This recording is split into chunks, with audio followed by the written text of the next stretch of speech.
Welcome दोस्तों आज जो मैं वीडियो आपके साथ देखने जा रहा हूँ ये है Pakistani economy versus Indian economy का कंपैरिजन करने वाले हैं इस वीडियो में, जिसमें पास्ट प्रेजेंट और फ्यूचर ये सब जो जितने भी मतलब इकॉनमी जिस जगह पर जिस मुल्क की ज़्यादा रही है या आने वाले वक्त में किस मुल्क की बहुत बड़ी इकॉनमी होगी या क्या आजकल की सिचुएशन है, इस बारे में ये वीडियो है।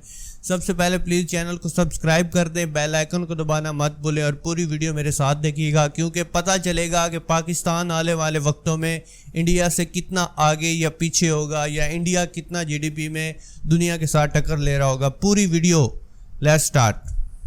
वीडियो में तो आज इस वीडियो में दो कंट्रीज की इकोनॉमीज के बारे में जानेंगे, भारत और पाकिस्तान। वैसे तो दोनों के ही इकोनॉमीज में बहुत ज्यादा फर्क है, इसलिए कंपैरिजन करने का मतलब ही नहीं बनता, लेकिन शायद आपको पता ना हो कि हिस्ट्री से ये फर्क इतना ज्यादा नहीं था। जी हाँ, तब से जब भारत पाकिस्तान अलग हुए थे, लेकिन आज देखने में दोनों देश में बहुत फर्क आ गया है। आज यही जानेंगे कि हिस्ट्री में इकोनॉमी के हालात क्या थे दोनों देशों में। प्रेजेंट सिनेरियो तो काफी हद तक आप लोगों को पता ही है, और आखिर क्या एक्सपेक्ट कर सकते हैं इकोनॉमी में हम इन दोनों ही देशों में फ्यूचर में। तो बने रहिए वीडियो के साथ। हेलो दोस्तों, मेरा नाम है दीपक। अच्छा, मेरे लिए ये नई खबर है कि जब पाकिस्तान और इंडिया बने थे तो पाकिस्तान के और इंडिया के जीडीपी में इतना ज्यादा फर्क नहीं था।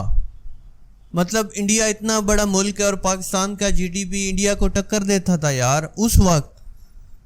तो 1947 यानी 1947 में भारत और पाकिस्तान अलग हुए थे। आजादी के बाद हालात दोनों के लिए लगभग सेम थे, लेकिन एक चीज थी कि पाकिस्तान की पॉपुलेशन इंडिया के मुकाबले काफी कम थी। 1950 से बात करते हैं, जब इंडिया में जवाहरलाल नेहरू हमारे प्राइम मिनिस्टर थे, तो इंडस्ट्रियलाइजेशन इंडिया में होना शुरू हुआ था। लेकिन मैंने पहले भी आपको ये वीडियोस में बताया था कि इंडिया में गवर्नमेंट काफी कंट्रोल रखती थी इकोनॉमी पे, और मार्केट पूरी तरह से कंपनीज के लिए ओपन नहीं था। उस समय भारत की जीडीपी लगभग 30.6 बिलियन डॉलर के आसपास थी, तो पाकिस्तान से ज्यादा थी, लेकिन हम पर कैपिटा के मामले में पाकिस्तान से काफी पीछे थे। पर कैपिटा जीडीपी के मामले में हम लोग पाकिस्तान से इसलिए भी पीछे थे क्योंकि पाकिस्तान की पॉपुलेशन कम थी और उनके हालात उस वक्त काफी अच्छे थे, और हम थोड़ा बहुत पीछे नहीं थे, बल्कि पाकिस्तान की पर कैपिटा जीडीपी भारत से 50% तक ज्यादा थी। लेकिन एक चीज थी कि पाकिस्तान में गवर्नमेंट स्टेबिलिटी नहीं थी। आज भी पाकिस्तान में तख्ता पलट हो जाता है। अच्छा, इस वीडियो में ये जो दोस्त ने ये वाली फुटेज लगाई हुई है ना, ये पाकिस्तान की फुटेज नहीं है, ये ईरान का जो इनकलाब आया था ना, ये ईरानी लीडर है और ईरान के लोग हैं जो उधर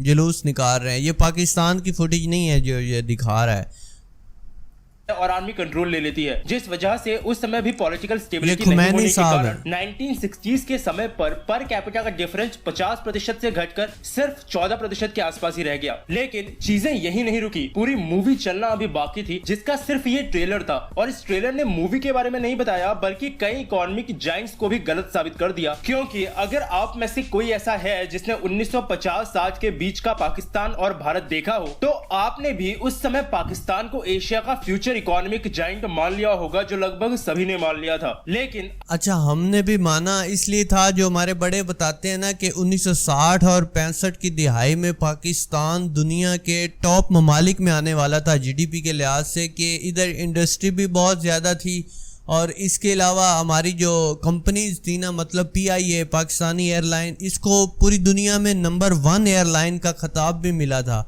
और जो ये एमिरेट्स है दुबई की, ये वाली हमारी PIA से ट्रेनिंग लेते थे, और अभी हालात देख लें यार।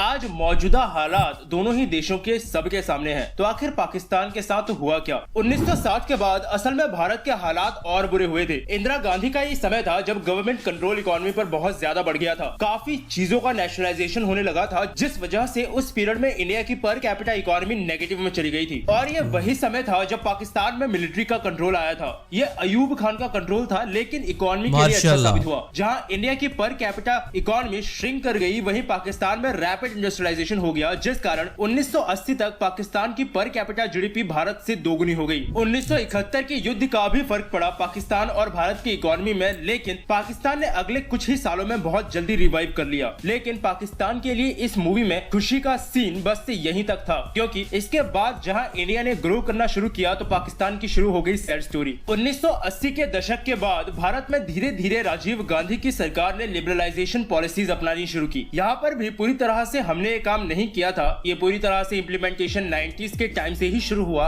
लेकिन पाकिस्तान में उस समय जियाउल हक की सरकार आई। मिलिट्री रूल ही था, लेकिन इस्लामिक नेशनलिज्म को बहुत बढ़ चढ़कर पाकिस्तान में प्रमोट किया गया। उसी समय के आसपास कई सारे टेररिस्ट ग्रुप भी पाकिस्तान में पनपे थे और रिजल्ट यही हुआ कि ग्रो करती इकोनॉमी बहुत बुरी तरह से कोलैप्स कर गई। इतनी बुरी तरह से कि आज अब लिया हुआ कर्जा लौटाने के भी पैसे नहीं है पाकिस्तान के पास। मौजूदा समय में इंडिया की नॉमिनल जीडीपी 3.05 ट्रिलियन डॉलर्स और ट्रिपल पे यानी purchasing power parity GDP 10.21 trillion dollars के आसपास है, जहां दोनों की ही पर कैपिटा जीडीपी इस वक्त आप अपनी। अच्छा, पहली दफा कोई वीडियो मुझे लग रही है जो वाकई में फैक्ट्स और फिगर पे बात कर रहा है। बहुत अच्छा यार इसका अंदाज है बताने का और बिल्कुल परफेक्ट बता रहा है जैसे हुआ था। बड़ा अच्छा लग रहा है ये वीडियो देखकर।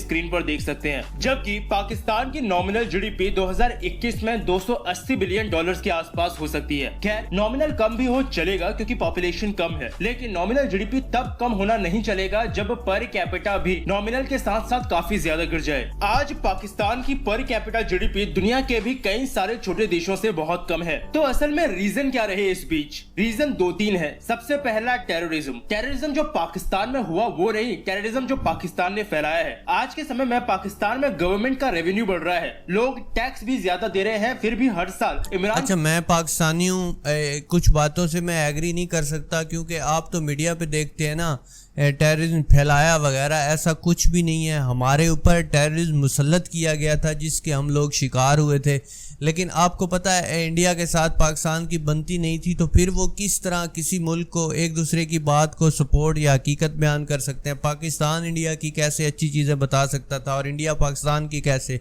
प्लीज़ इस चीज़ को समझें। आपके मुल्क के बारे में कोई बोलेगा ना तो आपको दुख लगेगा वाकई में, इसी तरह हमें भी दुख लगता है जो हमारे मुल्क के बारे में कोई गलत बात होती है। इसलिए ना ये यार नफरत की चीज़ें फैलाना छोड़ें, मोहब्बत बांटना सीखें।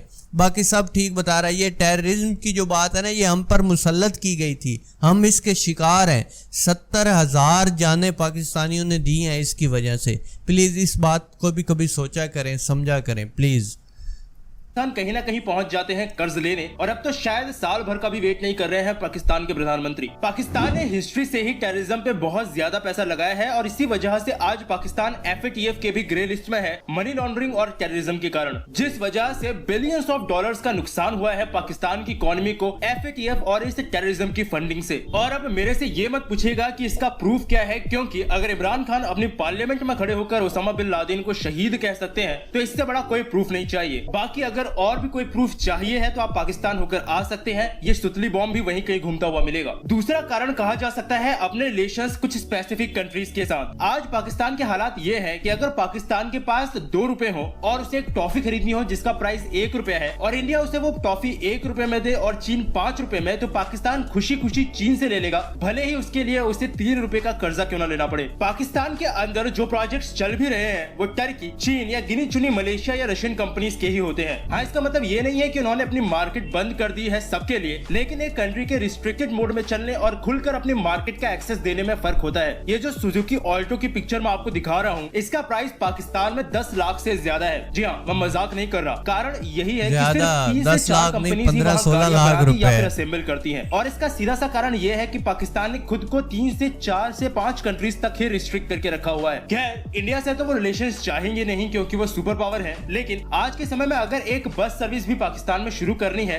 जिसके लिए वो कंपनीज बुलाएंगे, तो या तो वो कंपनीज चाइनीज होंगी या फिर टर्की की। तीसरा और सबसे इंपॉर्टेंट पॉइंट, इंडिया से खराब रिलेशंस। आज भले ही हम कोई सुपर पावर ना हो, लेकिन दुनिया में हमारी सॉफ्ट पावर बहुत है, यानी दुनिया भारत की सुनती है। लेकिन वो देश कैसे डेवलप करेगा जिसका ढोल सा मिनिस्टर पहले तो कहे कि चांद हम देख लेते हैं तो जाने की क्या जरूरत है, और अगर इंडिया कोशिश में थोड़ा फेल हो जाए तो फिर इस ढोल को फटने में देर नहीं लगती और खुशी के मारे अपने लिए हुए कर्जे और इकोनॉमिक हालात सब भूलकर इंडिया को पुअर नेशन बताने में भी नहीं चुकते। मेरे कुछ सिंपल से सवाल है आप लोगों के लिए, आप सोचना और जवाब देना, जिसके बाद मुझे ज्यादा कुछ वीडियो में बताने की जरूरत ही नहीं पड़ेगी। सबसे पहला सवाल, एक देश के IT और टेक्नोलॉजी मिनिस्टर का काम क्या होता है? दूसरा, अगर कल को नासा का कोई मिशन फेल हो जाए और इंडिया के साइंस और टेक्नोलॉजी मिनिस्टर ट्वीट करके उन्हें गालियां दे, तो इंडिया और अमेरिका के रिलेशंस पर क्या फर्क होगा और क्या आपको एज एन इंडियन शर्म आएगी कि नहीं? और एक कंट्री के प्राइम मिनिस्टर का काम क्या होता है? आगे आकर कंट्रीज में नई पॉलिसीज लेकर बेहतर बदलाव करना, अपनी कंट्रीज में बाहर से इन्वेस्टमेंट लाना या फिर दुनिया भर से कर्जा लेना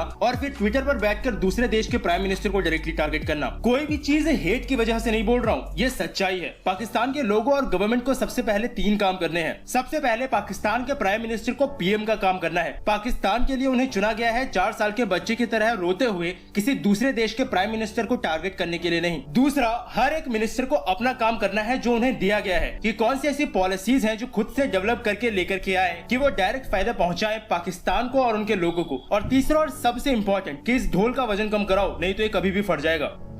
चलिए अब अगर बात करें फ्यूचर की, तो इंडिया के लिए इस वक्त जीडीपी के नंबर बढ़ाना बहुत बड़ी चुनौती होगी क्योंकि काफी नुकसान पहुंचाया है कोरोना ने इंडियन जीडीपी को। आने वाले 2-3 साल के अंदर इंडियन जीडीपी डबल डिजिट से ग्रो कर सकती है क्योंकि IMF यानी इंटरनेशनल मॉनेटरी फंड ने भी एस्टिमेट लगाया है कि आने वाले समय में इंडिया दुनिया की सबसे तेज गति से ग्रो करने वाली इकोनॉमी बन सकता है, जिसका ग्रोथ रेट 2030 के बाद गिरने लगेगा जब हम दुनिया की तीसरी सबसे बड़ी इकोनॉमी बन जाएंगे। जी हाँ, उम्मीद तो है कि 2030 तक इंडिया दुनिया की तीसरी सबसे बड़ी इकोनॉमी बन सकता है। अब देखना होगा कि होता है कि मुझे भी लगता है। बात करें पाकिस्तान की, तो 2013 यानी नवाज शरीफ की सरकार के बाद थोड़ा इसी इंप्रूवमेंट ने पाकिस्तान में जमीनी लेवल पर दिखा था, लेकिन नहीं, इसी ने तो बर्बाद किया नवाज शरीफ ने पाकिस्तान की इकोनॉमी की भी हड्डियां तोड़ दी हैं। लेकिन वो इकोनॉमी तब तक ग्रो नहीं करेगी जब तक कंट्री कर्ज पर कर्जा लेता रहेगा। पाकिस्तान में हर एक नई गवर्नमेंट के साथ उनका कर्जा बढ़ता जा रहा है, जिस वजह से इंटरेस्ट का बोझ भी पाकिस्तान के ऊपर बढ़ता जा रहा है। इसलिए इकोनॉमी के लिए प्रेडिक्ट करना मुश्किल है। मुश्किल इसलिए है कि यहाँ से गवर्नमेंट क्या स्टेप्स लेती है उस पर डिपेंड करेगा इनका फ्यूचर। क्या कंट्री के रिलेशन दूसरी कंट्रीज के साथ बेहतर बनाएगी ताकि ट्रेड हो सके जिनके साथ नहीं हो रहा और ट्रेड बढ़ सके जिनके साथ पहले से ही ट्रेड हो रहा है। क्या अपनी मार्केट का एक्सेस बड़ी कंट्रीज और कंपनीज को देगी और इन्फ्लेशन को कंट्रोल करने की कोशिश करेगी? अगर हाँ, तो शायद इकोनॉमी में पॉजिटिव चेंज आएंगे। लेकिन अगर गवर्नमेंट अपना काम करने की बजाय ध्यान भारत पर रखेगी, कंट्रीज से दुश्मनी निभाते हुए या कहें तो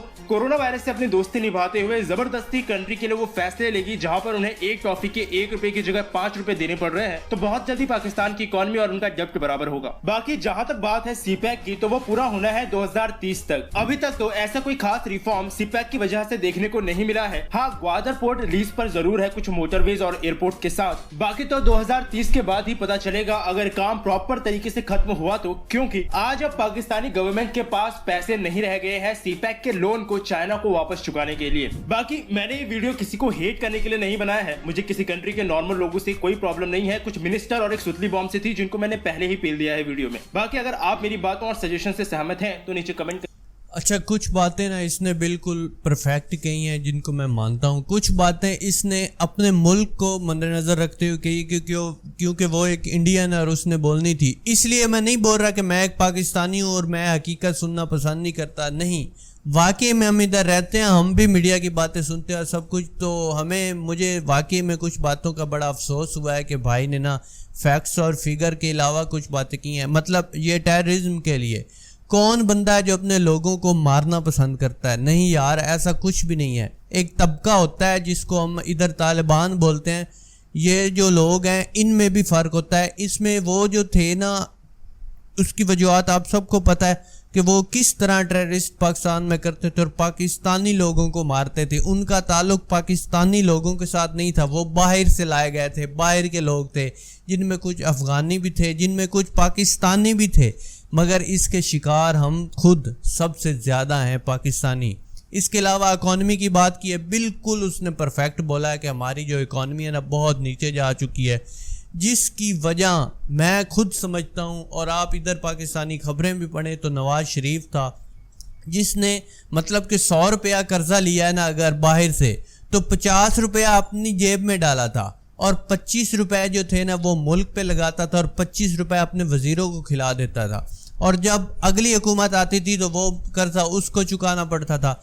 इसलिए ये हमारा मुल्क नीचे जाता गया इन 20 सालों में, क्योंकि ये नवाज शरीफ 3 दफ़ा का प्राइम मिनिस्टर है। हमारी कौम को अभी समझ आई है कि इसने मुल्क को कितना लूटा था।